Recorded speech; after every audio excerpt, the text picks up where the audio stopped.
Hello and welcome everyone to little Halloween Day pickups video stream in here. We got this on the docket today, and we also got some Tonic Trouble. I don't have any themed stuff going on today. I don't I did Nightmare Creatures. It was 2 years ago.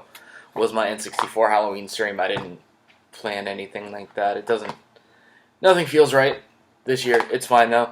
We're ready to go on a quick little pickups journey here, starting with this thing right here. This is the tiniest little thing that I've ever seen. This is the 8-bit Do. My first 8-bit Do controller, actually.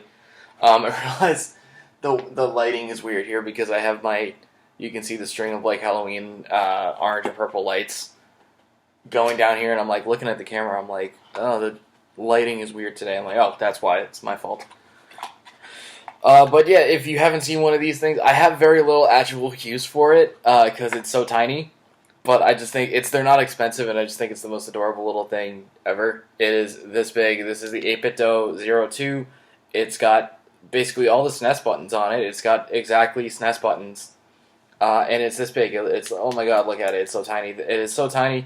They give you the shortest USB charger for it.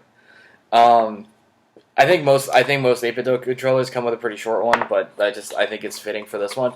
And it even comes with a wrist strap, so that you don't lose it, which I think is everything about this controller is hilarious. I have tried it. I don't have, like I said, I don't have a lot of actual use for it because it's so small. But I love it. They're not expensive, and I can't get over how small it is. It is the smallest thing I have ever seen. Nothing will ever be smaller than this.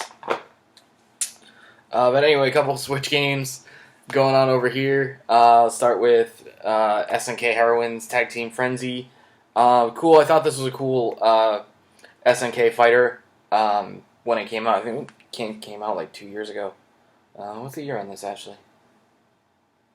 I don't see one. It was 2 years ago. It was pretty early, I think.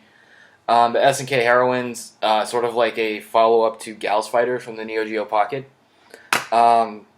And this was on sale from Best Buy not that long ago, so I said, yeah, we'll pick this up. I haven't played that yet, but that was cool. Game here, this is Into the Dead. I had not heard of this until I saw it in person at work. And I was looking at it, I was like, oh, I wonder what the story is with this. It's actually a sequel to a game that is a phone game. And I saw a lot of people ragging on it because it's it wouldn't be worth the $35 that it was when it came out on the Switch.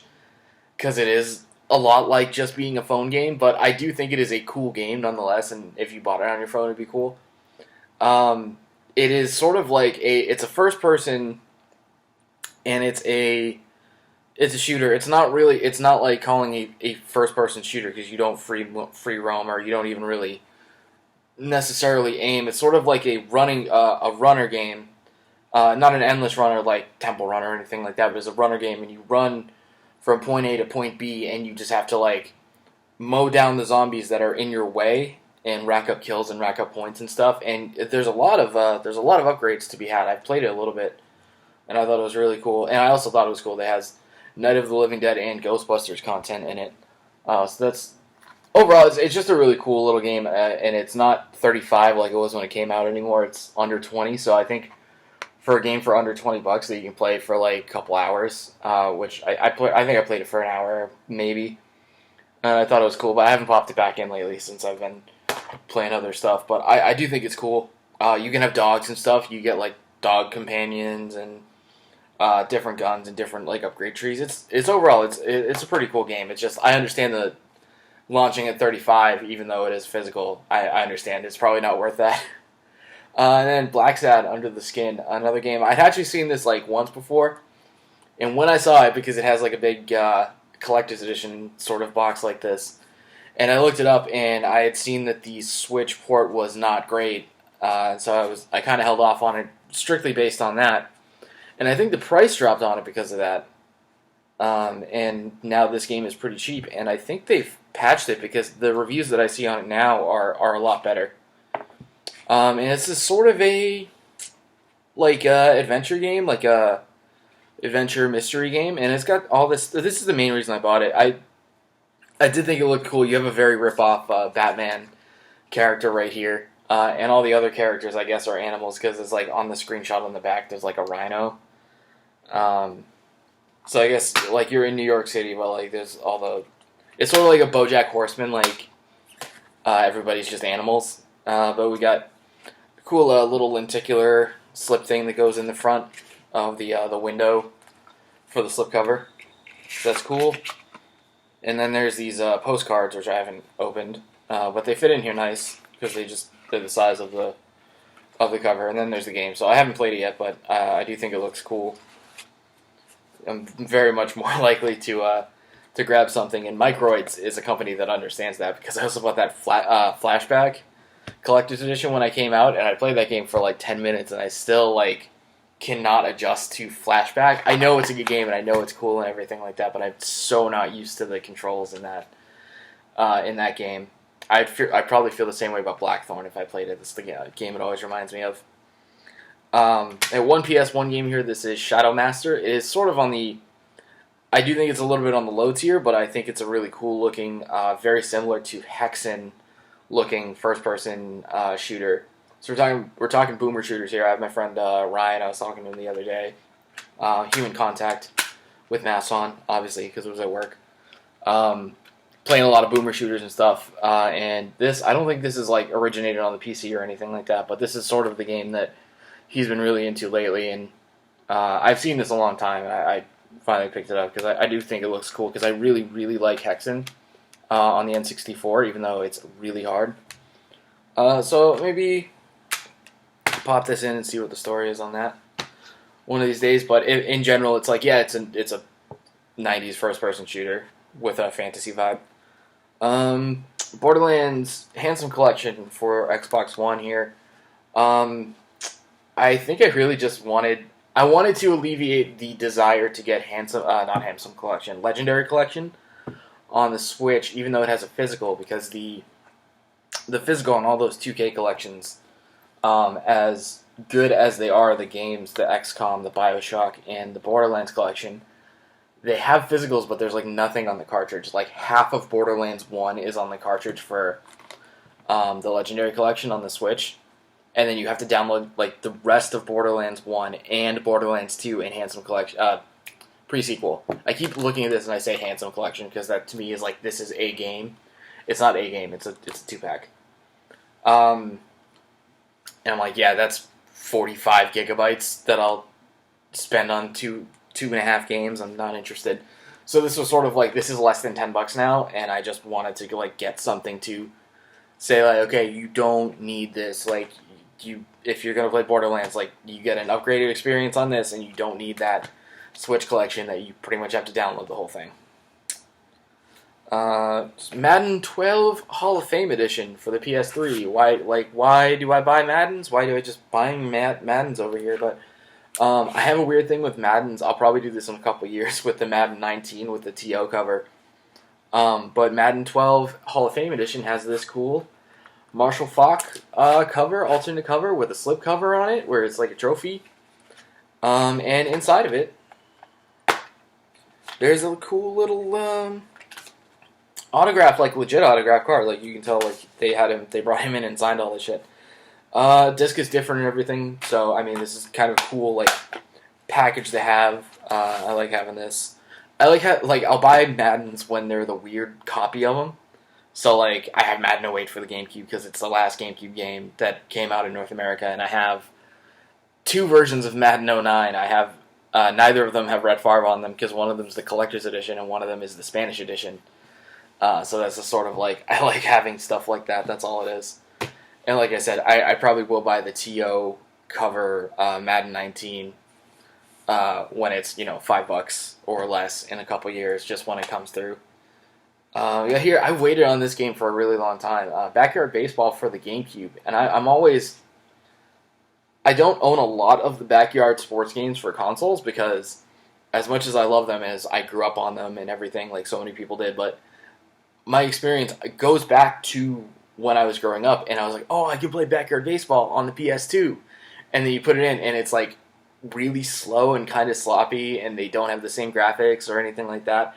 And I'll always say, like, play the Game Boy Advance ones, because Game Boy Advance ones had 2D hand-drawn graphics like the PC originals did, and these ones they had these weird cel-shaded but really not great looking models.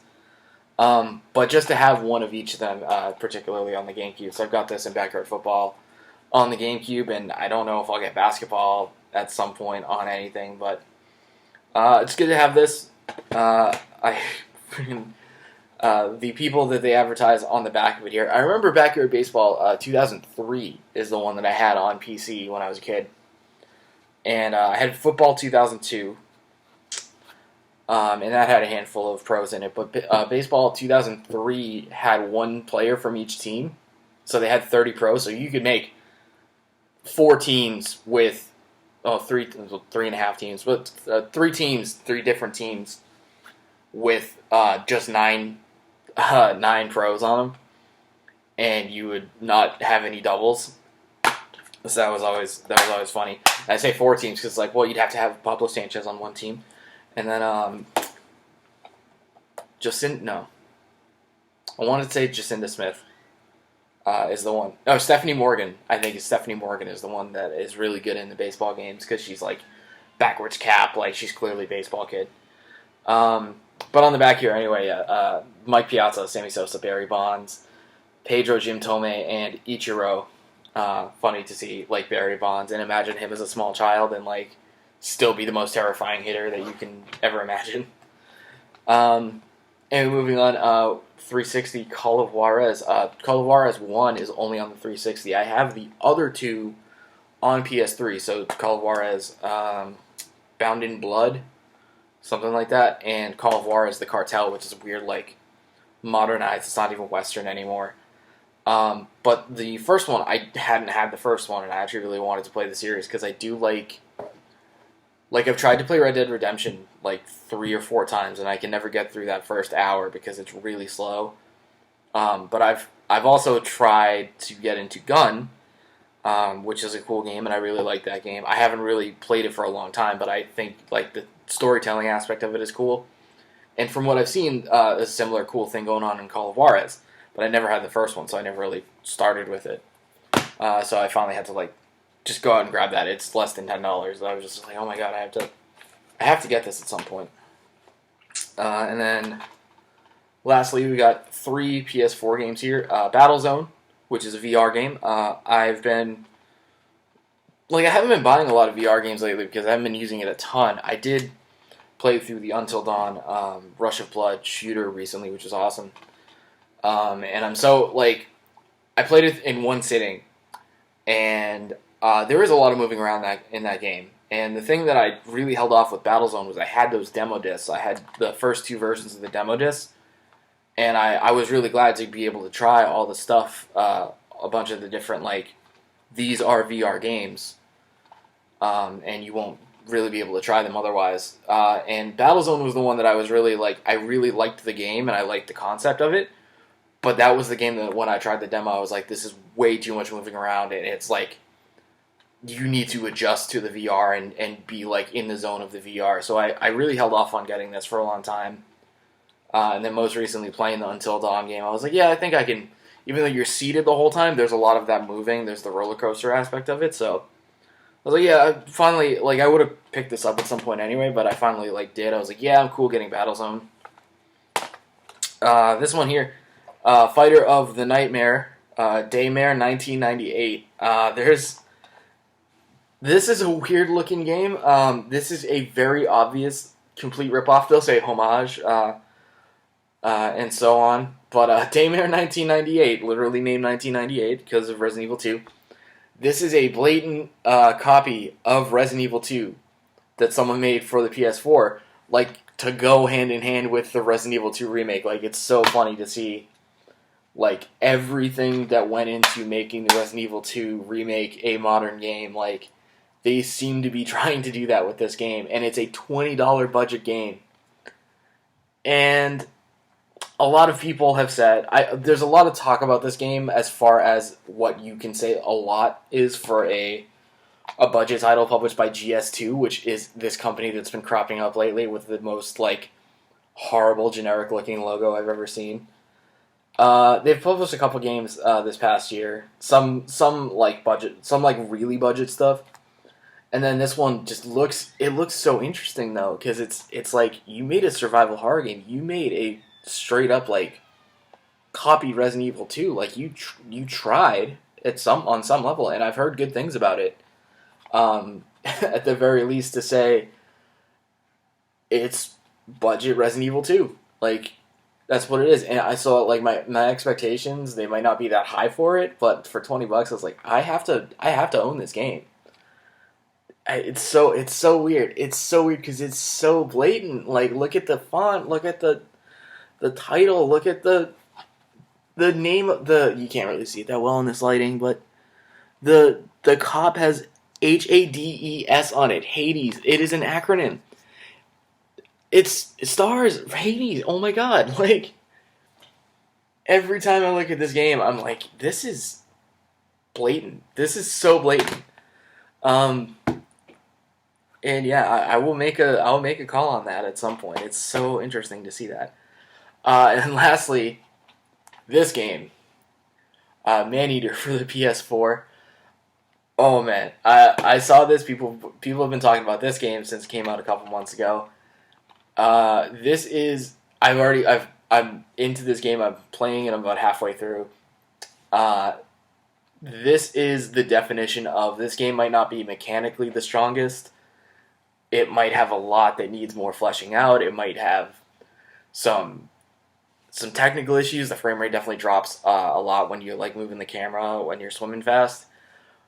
But this is the definition of a game that like rough around the edges, but you nailed the concept, and I'm super into it. I'm loving this game.